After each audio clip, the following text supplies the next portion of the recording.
إن الحمد لله نحمده ونستعينه ونستغفره ونستهديه ونعوذ بالله من شرور أنفسنا ومن سيئات أعمالنا. من يهده الله فلا مضل له ومن يضلل فلا هادي له، وأشهد أن لا إله إلا الله وحده لا شريك له، وأشهد أن محمدًا عبده ورسوله. بلغ الرسالة وأدى الأمانة ونصح الأمة وكشف الله له الغمة وجاهد في الله حق جهاده حتى أتاه اليقين، وصلواته وسلامه عليه وعلى آله وصحبه أجمعين. أما بعد، قال الله تعالى: يا أيها الذين آمنوا كتب عليكم الصيام كما كتب على الذين من قبلكم لعلكم تتقون. وقال الرسول صلى الله عليه وسلم: بني الإسلام على 5: شهادة أن لا إله إلا الله وأن محمدا رسول الله وإقام الصلاة وإيتاء الزكاة وصوم رمضان وحج البيت من استطاع عليه سبيلا. أيها المسلمون، لقد علمنا بفرضية الصيام ومباركته في هذا الشهر الكريم ومزيته وفضيلته. Enyi Waislamu, utangulizo wa aya Mwenyezi Mungu ulianza na khutba kwa waumini, na waumini ni wale ambao waliosilimu na wale waliozaliwa wakiwa katika hali ya kuwa ni Waislamu. Ya ayyuhalladhina amanu, khitabu hapa ni kwa waumini. Kutiba alaykumus siyamu kama kutiba ala alladhina min qablikum la'allakum tattaqun. Funga tumefaridhishiwa na tumeshaianza, lakini leo tumefika siku ya 9 katika funga hii, ambalo tutakuwa katika khutba yetu hii tutazungumzia mambo ya kuyafanya katika mwezi mtukufu wa Ramadhani katika masiku yaliyobakia, na vivi tutajitakasa nafsi zetu kutokana na matendo yaliokuwa hayana maana na kuendelea nayo baada ya mwezi mtukufu wa Ramadhani. Hakika Mwenyezi Mungu Subhanahu wa Ta'ala ametufaridhishia huu mwezi mtukufu wa Ramadhani na akaijalia kwamba ni nguzo wa imani yetu. Kuna baadhi ya masala mengi sana ambayo nitayafupisha ya waqi' al-hal, ambayo inaelezea katika hali ya sisi Waislamu yanayotutekezea hivi sasa. Ukikaa vijiweni, kuna watu wanakafirishiana kwa sababu wengine hawaswali, wengine wanakuja wanafunga katika mwezi mtukufu wa Ramadhani lakini hawaswali. Kwa hivyo wengine wanawatulia hukumu wale wenzao na kuwatia motoni moja kwa moja, kama kwamba wao ndio walioleta hii Qur'ani hapa duniani na kwamba wao ndio walioumba mbingu na ardhi. Wayajzimuna fi dhalika, na pia huwa anatoa kukata shauri na makelele, na pia hata ukitaka kuwafahamisha kwamba hivyo sivyo mnavyowahukumu wenzenu, mnatakiwa muwaidh, yani muwape maonyo, muwafahamishe kwamba funga katika nguzo za Kiislamu 5 si pekee kufunga, bali sala ni muhimu, na pia ili funga yako Mwenyezi Mungu aitakabali na iwe ina ujira mwema na mzuri, basi lazima uwe unawasiliana na Mwenyezi Mungu kila siku mara 5, na uzidishe kuwasiliana na Mwenyezi Mungu katika mwezi huu mtukufu, ambayo tutaelezea baadhi ya matendo ambayo bado watu nyoyo, nafsi zao zinakuwa ni nzito. Idha kana lailatun min Ramadhan, Rasul sallallahu alaihi wasallam alisema, ikiwa ni ule usiku wa mwanzo wa Ramadhani na ambao ushatupita, sufidat shayatin, mashaitani katika aina za majini, maana mashaitani wa binadamu wapo, lakini kuna mashaitani majini Mwenyezi Mungu ndo anayafunga. Sufidat shayatin, shaitani wa aina ya majini, jinsia ya jini, wa maradatum minal jinn, na wale majini makorofi. Kwa maana hapo wapo majini ambao ni Waislamu. Bismillahir Rahmanir Rahim, suratul Jinn ukisomea inazungumzia kuhusu kuslimu kwa majini. Qul uhiya ilayya annahu istama'a nafarun min al-jinni faqalu inna samina qur'anan ajaba yahdi ila ar-rushdi fa amanna bih. Yahdi ila ar-rushdi. Kwa hivyo hii ni akida ya Kiislamu. Kuna watu Waislamu wanakataa uwepo wa majini. Ukikanusha uwepo wa majini, wewe umemkanusha Mwenyezi Mungu, na ukikanusha kwamba hakuna majini, Waislamu pia umemkanusha Mwenyezi Mungu, na ukimkanusha Mwenyezi Mungu umemkanusha risala ya Mtume Muhammad sallallahu alaihi wasallam, kwani yeye ndio aliyoteremsha. Majini wanafunga, majini wanasali, na huenda hapa tunaongea na huu msikiti wakawepo majini nyinyi hamuwaone. Innahu yarakum huwa wa qabiluhu. Majini Mwenyezi Mungu kawapa uwezo kutuona sisi, lakini sisi hawatuoni. Na khatari aliomba Mtume Muhammad sallallahu alaihi wasallam, Iblis laanatullahi alayhi, alikuwa anakuja kumshawishi na kumfanyia maskara Mtume sallallahu alaihi wasallam akiwa na swali. Alimkamata shingo, akataka kumfunga kwenye kigogo cha mnazi, mtende, lakini akakumbuka ile dua ya Nabii Allah Suleiman alayhi salam, kwamba aliomba kwamba ya Rabbi atini mulkan, ewe Mola nipe utukufu wa kifalme, lam tu'tihi ahadan min qablu, hukumpa kabla yangu utukufu huo, walan tu'tia, na pia hutompa min ba'di, baada kufa kwangu, au baada yangu kunipa huo. Na utukufu aliopewa kwamba alikuwa amepewa uwezo wa kuongea na majini na viumbe vyote, wanyama wote, na alipewa kwa idhini ya Mwenyezi Mungu kuamrisha upepo na kusikia.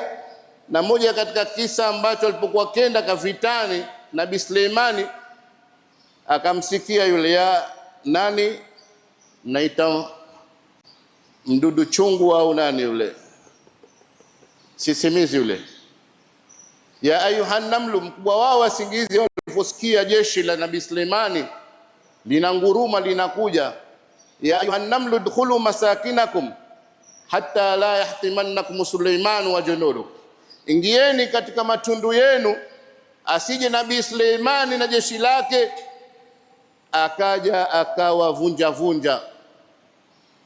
Fatabassama dhahikan min qawli, Nabii Suleimani akatabasamu kwa kumsikia yule mdudu chungu namwita, ambao wale fuasi ambao wanatengeneza nyumba zao kama chungu kule, ukienda katika bahari huko, kabla bahari au kule kwenye safari, anakusudia katika sehemu za mawindo wanapomaishi masimba au nani, ukienda Serengeti, Tarangire, nilipokwenda niliona hawa dudu chungu hawa. Sasa tukirudi katika suala letu la imani, ni kwamba huna mamlaka wewe ya kumhukumu mwenzako ikiwa haswali. Ud'u ila sabili rabbika bilhikmati walmaw'idhati alhasan. Huu mwezi mtukufu wa Ramadhani ndio mwezi ambao wa kuchuma thawabu na kuwaleta na kuwavuta wale ambao Waislamu wamekosea na kuwarejesha taratibu, sio kuwaingiza motoni. Ikiwa umemkuta almuslimu asi, ndugu yako Muislamu anaasi kwa kwamba haswali lakini anafunga, ni wajibu wake kufunga. Huwezi kumwambia wewe kwamba funga yako haikubaliwi. Wewe sio mwenye kuhukumu hizi funga. Katika hadithi al-Qudsi ambayo maneno ni kwa Mtume sallallahu alaihi wasallam, lakini maana inakuwa kwa Mwenyezi Mungu. Hadithi al-Qudsi,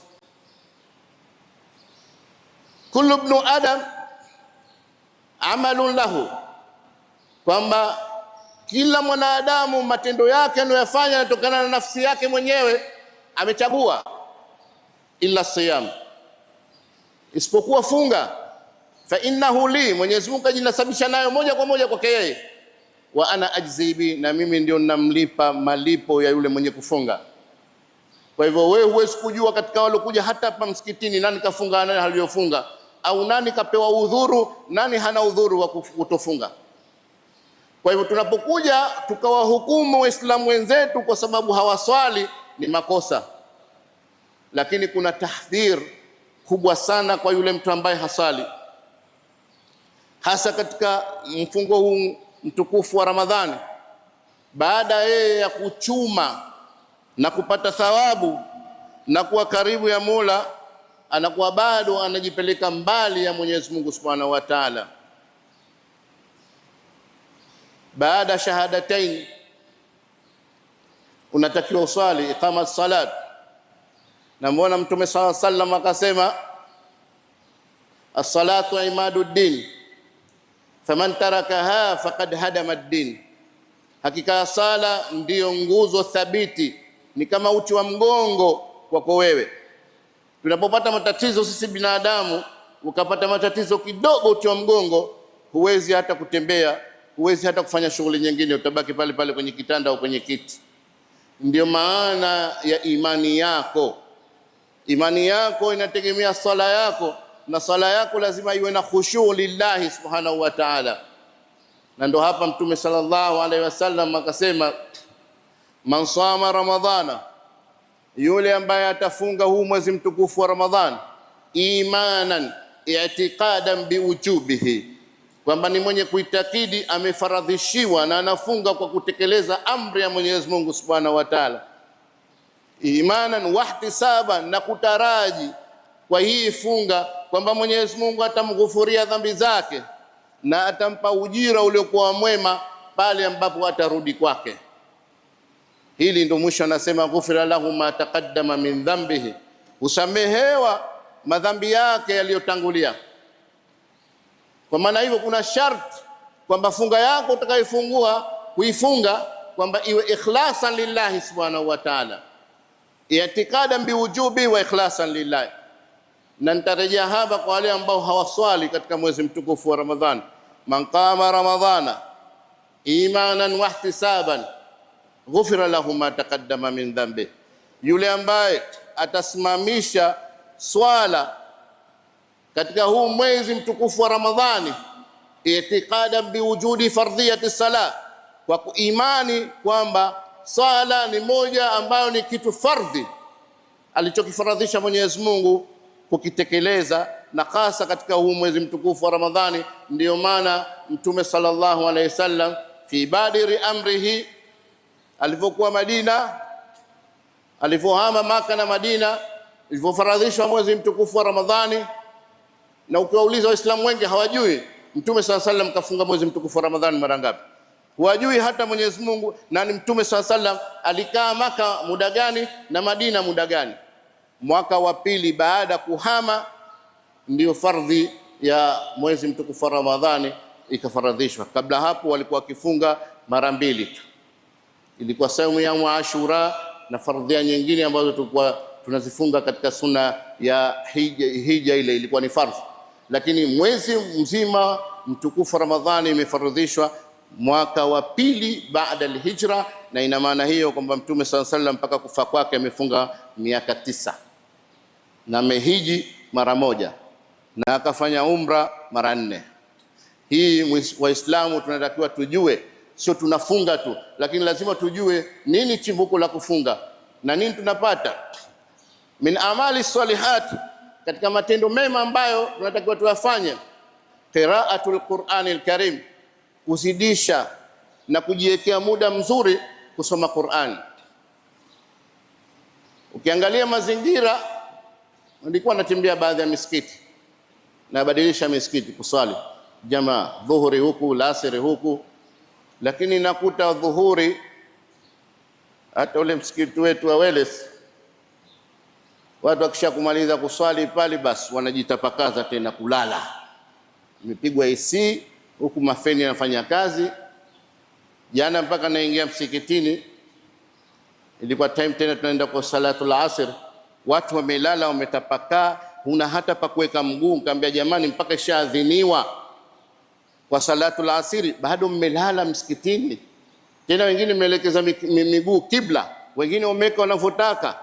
Na wakati Mtume sallallahu alaihi wasallam katuhusia hata ukiwa na udhu ukae kikao cha kukaa kile mnavokaa hivyo, ili ukiwa utakuwa mwili unataka kutokwa na kitu unahisi unazuia au unaenda zako msalani.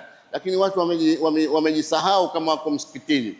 Hatujasema kwamba wafukuze watu wasipumzike, lakini unaweza kukaa nyuma.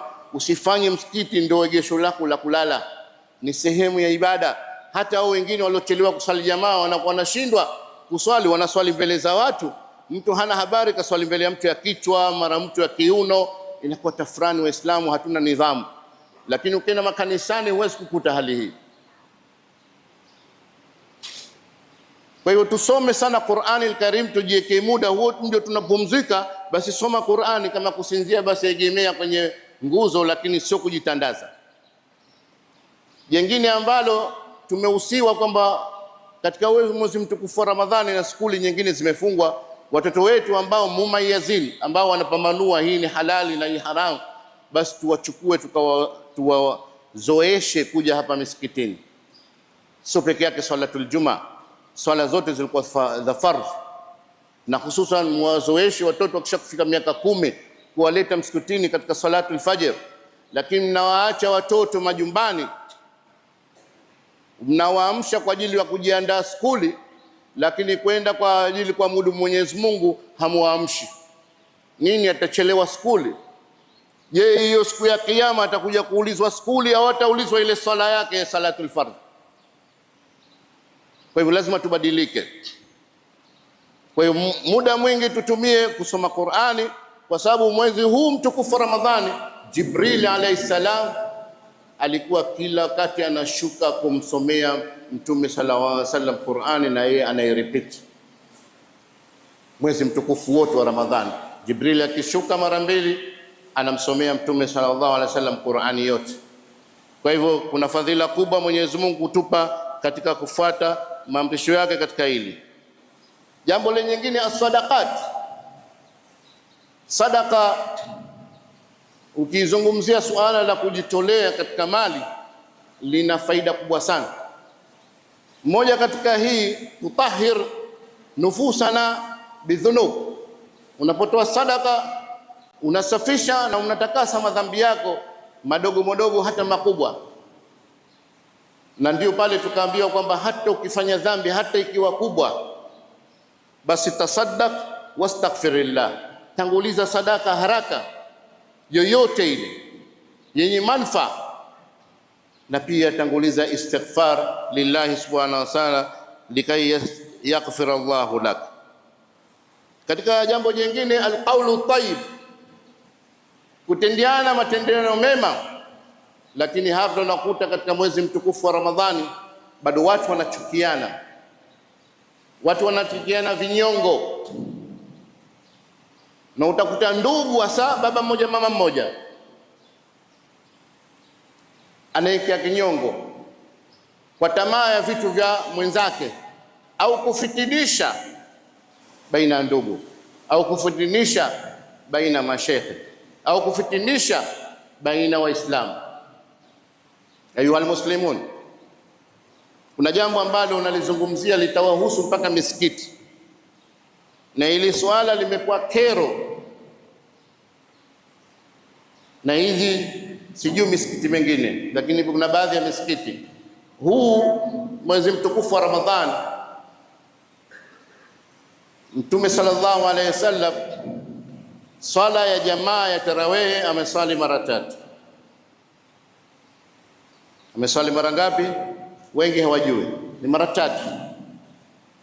Siku ya 4 hakuswali nao, hawajakusanya masahaba, wakawa na mshangao, wanamsubiri Mtume sallallahu alaihi wasallam. Akaambia sallu, salini kila mmoja kivyake. Wakamuuliza kwa nini ya Rasulullah? Akasema khashitu naogopea na ninachelea, an yufradha alaikum falan taqu, na kufia kuja Mwenyezi Mungu atakuja kutufaradhishia hii sala ya tarawehe na hamtoweza. Na ni kweli, wakawa masahaba wanasali mpaka mtume alipokufa, ukaja utawala wa Saidina Khalifa Abu Bakar radhiallahu anhu, ikaendelea vile vile, ukaja utawala wa pili baada ya kufa mtume wa khalifa Umar ibn Khattab. Umar ibn Khattab akanolia ni jambo bora, madamu wahi ushakatika, mtume kameshakufa na hii sunna ilikuwepo na yeye aliiswali, akawakusanya Waislamu akaswali kama ilivyokuja riwaya kwamba rakaa 20 pamoja na witri zikawa rakaa 23. Alafu baada kumaliza akawaambia, naimtu bid'atan hasana, leo nimetenda tendo jema au jambo jema nimelileta, lakini hili jambo jema lina mashiko, na mashiko yake ni haya kwa wale wanokataa kwamba salatu tarawehe sio sunna. Mtume sallallahu alayhi wasallam anasema, alaikum bisunnati wa sunnati al-khulafai ar-rashidin al-mahdiyyin min ba'di, juu yenu kufuata sunna zangu, amri zangu na matendo yangu na kauli zangu, na sunna za makhalifa waongofu ambao watakuwa na kuongozeni baada ya kufa kwangu. Na Sayyidina Umar ni mmoja katika makhalifa waongofu. Kwa hivyo hii ni sunna iliyosuniwa, lakini sio fardhi. Unaweza ukasali msikitini kidogo swala ukamalizia nyumbani kama umechoka, kwa sababu siku ya pili unaenda kazini. Lakini kama siku uende kazini, itapendeza pia wewe na watoto wako ukaingia msikitini ukaswali. Lakini kuna jambo baadhi, na hii ni mwaripoti mpaka kwa afisi ya mufti wawafahamisha, kufungua mabomba ya misikiti saa 7 za usiku, hili sio katika Islamu. Hili jambo sana nikaripoti kwa katibu wa mufti, waeleze hawa. Tunapata message, kuna wagonjwa, kuna watoto, kuna wazee ambao wagonjwa pia, na wengine hawapati usingizi uzuri. Kwa hivyo lile bomba walipolifungua pale, ukasoma Qur'ani ukaona kwamba Mwenyezi Mungu anakupa thawabu, kumbe hakupi thawabu, kwa sababu unawaudhi wengine katika ile ibada.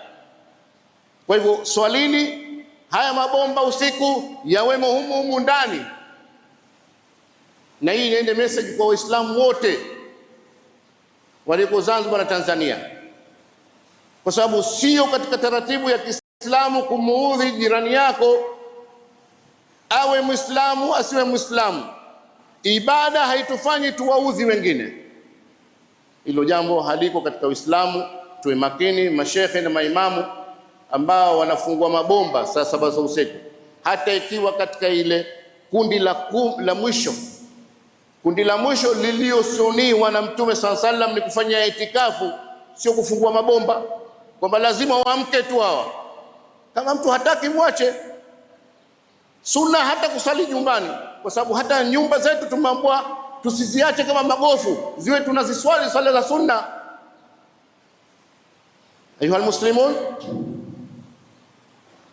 hakika mafunzo ya dini yetu yako wazi kabisa.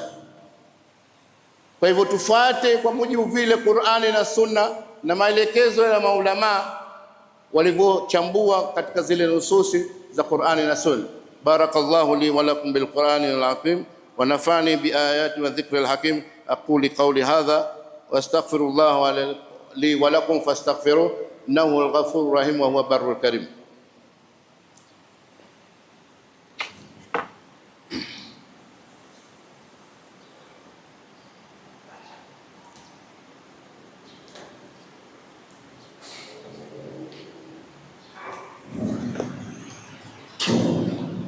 الحمد لله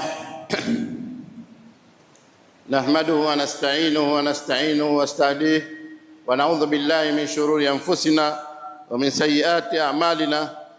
من يهدي الله فلا مضل له ومن يضلل فلا هادي له وأشهد أن لا إله إلا الله وأشهد أن محمدا عبده ورسوله. أما بعد, kwa kumalizia katika khutba kuna jambo limetokea katika siku mbili hizi.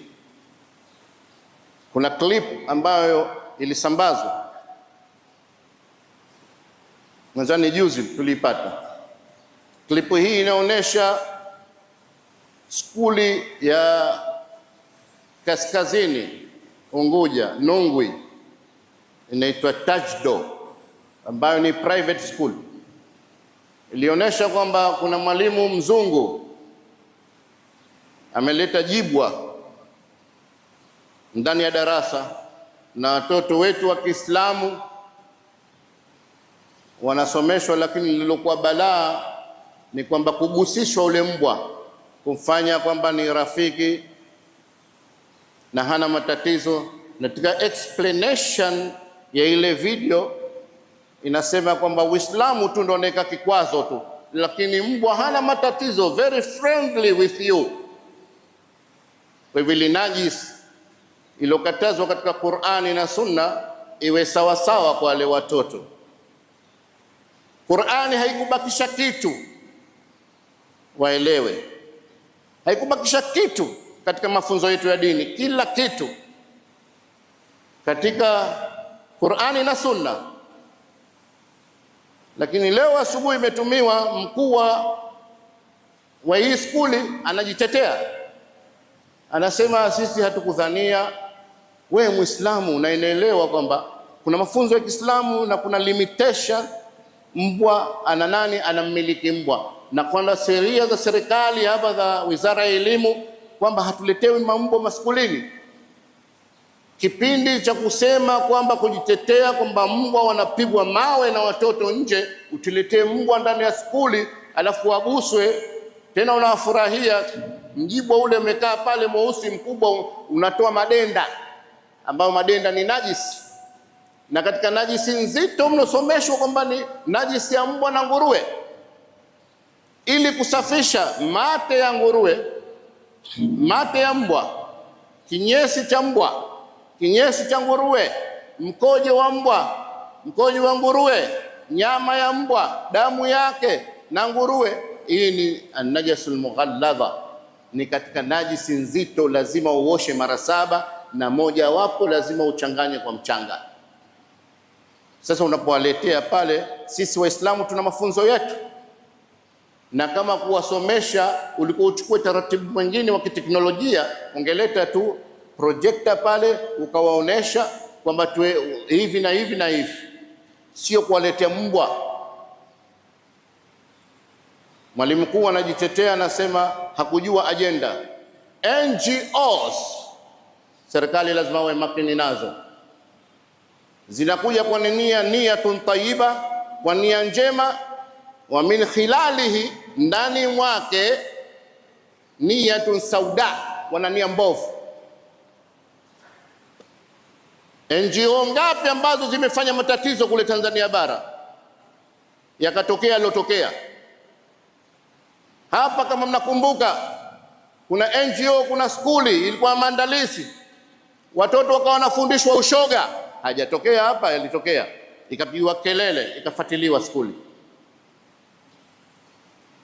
Mwezi wa Shaabani ilinisikitisha sana, wahusika wakaja wakazungumza Wizara ya Utalii pale Shangani Posta, panafungwa milango mpaka saa 4 za usiku, imefungwa njia, watu wanafanya fashion show, uchi ulimwengu mzima. Zanzibar njema, Zanzibar njema sio vile, utafute utamaduni wetu na culture yetu, na tuna dini zetu. Hata Ukristo hawajafundisha uende ukafanya uchafu. Sasa watu wanaleta visingizio, lakini ndani yake lazima tuchunguze. Tunaletewa mambo ambayo hayafai, si mazuri. Mbwa katika Qur'ani na Sunna ameruhusiwa kuwa naye, lakini sio katika nyumba.